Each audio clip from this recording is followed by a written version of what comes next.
Am I the a-hole for cutting off my mother for choosing my stepdad over me?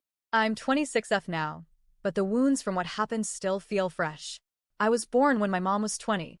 She was a young mom, but she was always warm and affectionate when I was little. My parents, despite being young, worked incredibly hard to give us a comfortable life. We weren't rich, but we were solidly middle class, and I always felt safe and cared for, at least in the early years. I'm the oldest of three.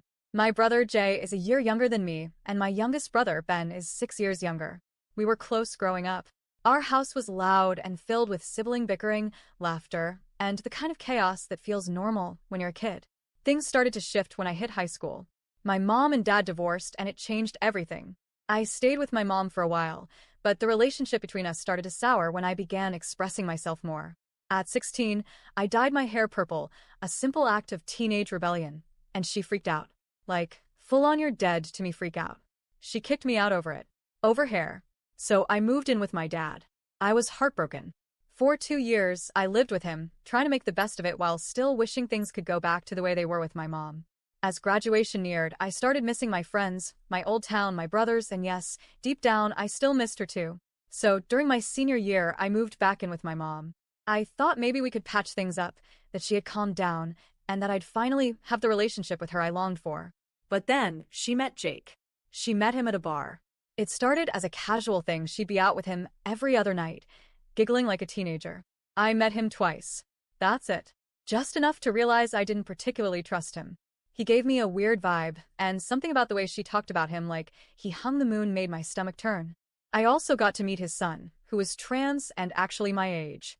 We hit it off, and he was probably the only bright spot in that mess. About 3 months into their whirlwind romance, I came home from school one day to find them, Jake and his son, moving in. I stood in the doorway, confused. My mom casually turned to me and said, "Don't you remember? I told you he was moving in with us." As if that somehow excused not even giving me a heads up. I was shocked. A man I barely knew was suddenly living with us, sleeping in the room next to mine, sharing a roof with my younger brothers. I was uncomfortable, overwhelmed, and, frankly, terrified. It didn't feel safe or fair. When I tried to talk to her about it later that night, her response chilled me. "If you don't like it, you can leave." From that point on, she started treating me like I was a burden. She began mocking my faith, even though she raised me Baptist. She'd taunt me for going to church, roll her eyes at me for praying. I became the villain in her home, the outsider. Jake and my mom would constantly make out in front of me. I'd walk into a room, they'd see me, and almost immediately start groping each other like teenagers trying to prove a point. It was disgusting. It made me feel invisible and deeply uncomfortable. She would nitpick everything I did, if I laughed too loudly at a movie, if I had friends over, if I dared to exist in a space she no longer wanted me in. She began accusing me of eating food she liked, even though I didn't touch it. My friends stopped coming over because the vibe was unbearable. Then came the night everything snapped. I had just finished a 10-hour shift at the diner where I worked. I was tired, hungry, and had barely the energy to stand. I made dinner for myself and one of my brothers, just enough for the two of us. The other was away. I figured I'd take a quick shower before eating. When I came back, all the food was gone. I stood there, stunned, looking at the empty plates. Jake and my mom were in the kitchen, smiling at each other, like this was some big joke. I asked, "Hey, where's my food?" No response. I repeated, louder, "Where's my food?" That's when she exploded. "You mean MY food? I bought it, so it's mine." I was stunned. "But I made it." She just scoffed. "I bought it. It's my food. So I ate it." I was beyond upset. My stomach was aching, my body exhausted, and her logic was absurd. It wasn't about food anymore. It was about being powerless in her house. So I grabbed my keys, jumped into my old 1997 Crown Vic, and drove off into the night. I posted about it on Facebook. It wasn't even that detailed, just a small vent. But she saw it. Within minutes, my brother called to say she was done with me and that I was being kicked out. Again. I came back to the house, snuck as many of my things as I could out through the window, and started sleeping in my car and on friends' floors. I was 18, homeless, working full-time, trying to finish high school, and I still graduated. I told my mom out of spite, hoping she'd be shocked that I managed to pull it all together without her. But instead, she sent me a photo of an engagement ring.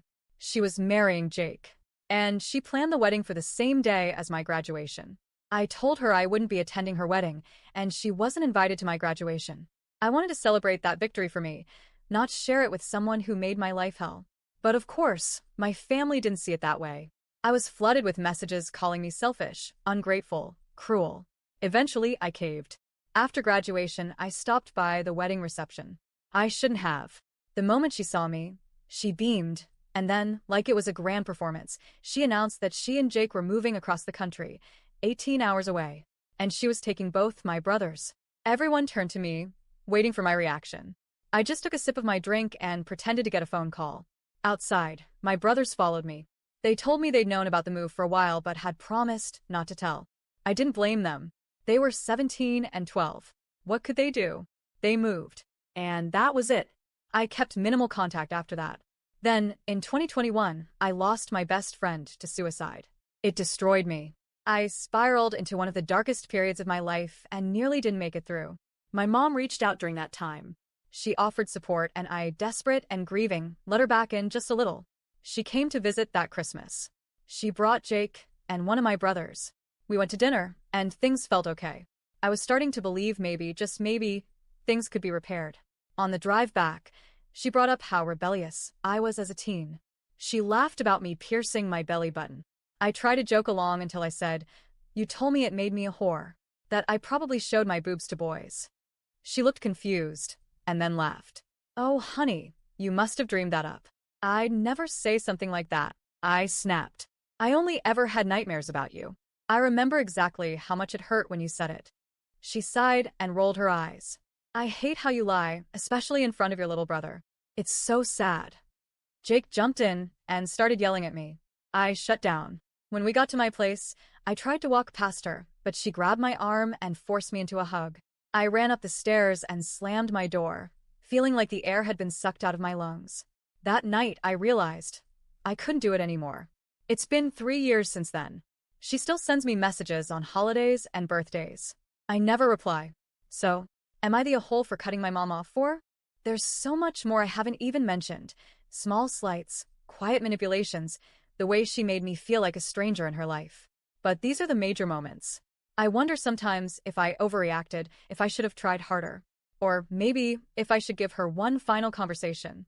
One chance to explain why I've been silent. One message to tell her why she might never hear from me again. Or would it just be easier, healthier to block her number and finally let it go? Edit.